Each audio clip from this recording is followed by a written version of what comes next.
మదనపల్లిలో అతిపెద్ద fashion world SR shopping mall March 8న హీరోయిన్ మీనాక్షి చౌదరిచే గ్రాండ్ ఓపెనింగ్ 3 లక్షల వెరైటీలు అతి తక్కువ ధరలు. అగ్రరాజ్యం అమెరికాకు భారత్ గట్టి షాక్ ఇచ్చింది. ఇరాన్ యుద్ధ నౌకల వేటలో ఉన్న డొనాల్డ్ ట్రంప్ సర్కార్కు ఇండియా ధీటైన సమాధానం చెబుతోంది. శ్రీలంక తీరంలో ఒక ఇరాన్ నౌకను ముంచేసిన అమెరికా ఇప్పుడు భారత తీరంలో ఉన్న ఐరిస్ లావన్పై కన్నేసింది. కానీ భారత్ మాత్రం తగ్గేదేలే అంటుంది. మా తీరానికి అతిథిగా వచ్చిన నౌకను టచ్ చేస్తే ఊరుకునేది లేదు అన్నట్లుగా భారత్ వ్యవహరిస్తోంది. కొచ్చి తీరంలో ఆశ్రయం పొందుతున్న ఇరాన్ నౌక విషయంలో భారత్ తీసుకున్న ఈ సంచలన నిర్ణయం ఇప్పుడు ప్రపంచవ్యాప్తంగా ప్రకంపనలను సృష్టిస్తోంది.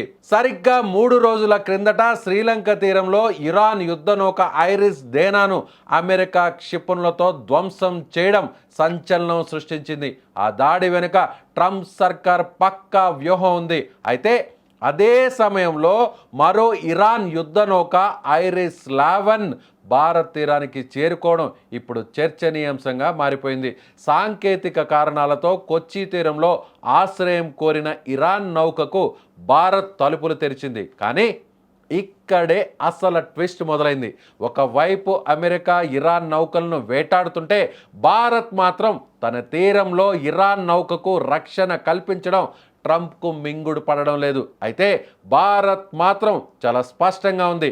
మా సముద్ర జలాల్లోకి మా అనుమతితో వచ్చిన ఏ నౌకపైనైనా దాడి జరిగితే అది భారత సార్వభౌమత్వానికే సవాల్గా భావిస్తామని ఢిల్లీ వర్గాలు స్పష్టం చేస్తున్నాయి.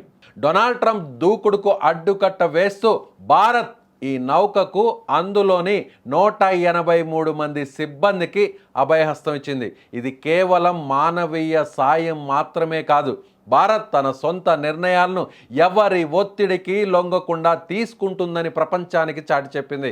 ప్రస్తుతం కొచ్చి తీరంలో భారత నౌకాదళం ఐరిస్ లావన్ చుట్టూ భద్రతను కట్టుదిట్టం చేసింది.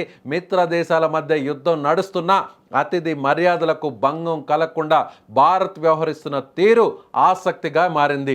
ట్రంప్ హెచ్చరికలను బేఖాతరు చేస్తూ భారత్ తీసుకున్న ఈ స్టాండ్ ఆసియా రాజకీయాల్లో సరికొత్త మలుపును తిప్పబోతుంది.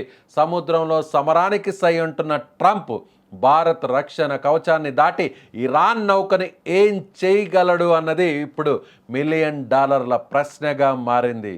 ఎస్, ఐఎన్ఎస్ డేనా ఇరాక్కు సంబంధించినటువంటి నావల్ షిప్ విశాఖపట్నంలో జరిగినటువంటి మిలాన్ 2026 ఫ్లీట్లో పాల్గొని తిరుగు ప్రయాణంలో ఎక్కడా కూడా యుద్ధంలో పార్టిసిపేట్ చేయకుండా విశాఖపట్నం తీరం నుంచి నేరుగా అదేవిధంగా హిందూ మహాసముద్రం జలాలు దాటి అరేబియా సముద్రంలోకి ప్రవేశించాల్సినటువంటి ఐఎన్ఎస్ డేనాను ఒక్కసారిగా భారత జలాలు దాటి శ్రీలంక జలాలులోకి ప్రవేశించగానే అప్పటి వరకు అదును చూసి ఉన్నటువంటి అమెరికా సబ్మెరైన్ నేరుగా సబ్మెరైన్తో ఒక్కసారిగా ఒక క్షిపణి లాంటి టార్పిడోను పంపించి నేరుగా ఈ ఐఎన్ఎస్ డేనాను ఒక్కసారిగా బ్లాస్ట్ చేయడం జరిగింది. దాదాపుగా 100 మంది పైగా చనిపోవడం జరిగింది.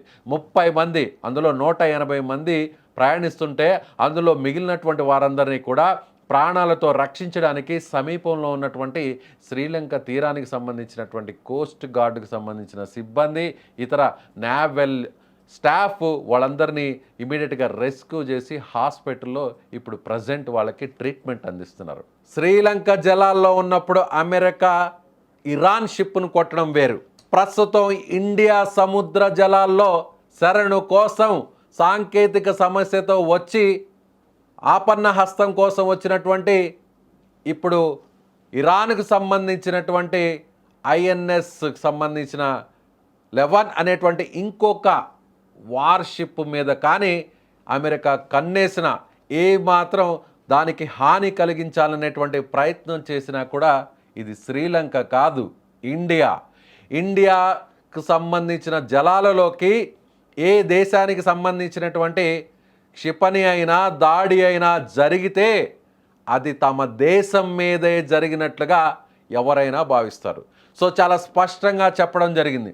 ఇప్పుడు ఆల్రెడీ దాడి జరిగినటువంటి ఐఎన్ఎస్ డేనా మమ్మల్ని కోరలేదు, మమ్మల్ని సాయం కోరలేదు.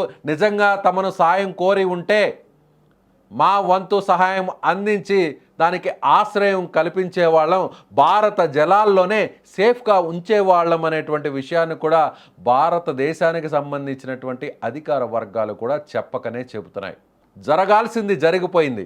ఇంకొక షిప్, ఇదే ఇరాన్కి సంబంధించినటువంటి షిప్ ఇప్పుడు నేరుగా అరేబియా సముద్ర జలాల్లోకి ప్రవేశించి తిరిగి మరికొన్ని రోజుల్లో ఇరాన్కు చేరుకుంటుంది అనేటువంటి సమయంలోనే ఆల్రెడీ శ్రీలంక సమీపంలో ఉన్నటువంటి శ్రీలంక జలాల్లో ఉన్నటువంటి ఒక నౌక మీద అమెరికా దాడి చేయడంతో వెంటనే అలర్ట్ అయినటువంటి ఇరాన్ షిప్ ఇప్పుడు భారత్ను శరణు కోరింది.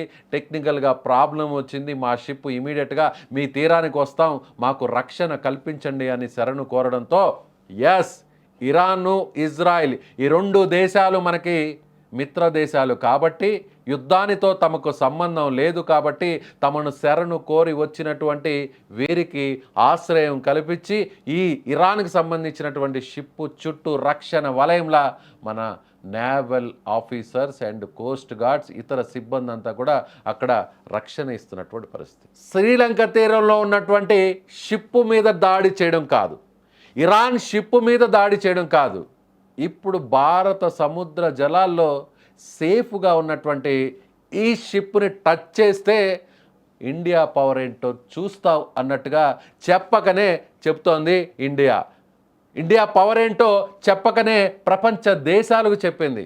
ఇప్పటి వరకు ఏ దేశం కూడా ముందుకు వచ్చి ఇరాన్కు ఇలాంటి సహాయం అంటే నేరుగా యుద్ధంలో పాల్గొనడం అని కానీ యుద్ధానికి సంబంధం అని కానీ ఎక్కడా భారత్ చెప్పడం లేదు. తమ తీర ప్రాంతం నుంచి తమ విశాఖపట్నంలో ఉన్నటువంటి ఫ్లీట్లో పాల్గొని తిరుగు ప్రయాణంలో యుద్ధానికి సంబంధం లేకుండా వెళ్తున్నటువంటి ఈ కోస్ట్ గార్డ్కి సంబంధించినటువంటి ఈ నేవల్కి సంబంధించినటువంటి షిప్పు ఆశ్రయం కోరి తమ జలాల్లోకి వచ్చింది కాబట్టి ఏం చేస్తారో చేయండి అన్నట్టు ఇప్పుడు ఒక సవాలు విసిరినట్టుగా మారింది. మరి చూద్దాం అమెరికా దీనిపై ఎలాంటి బదులిస్తుందో వేచి చూద్దాం. మీరేమనుకుంటున్నారు?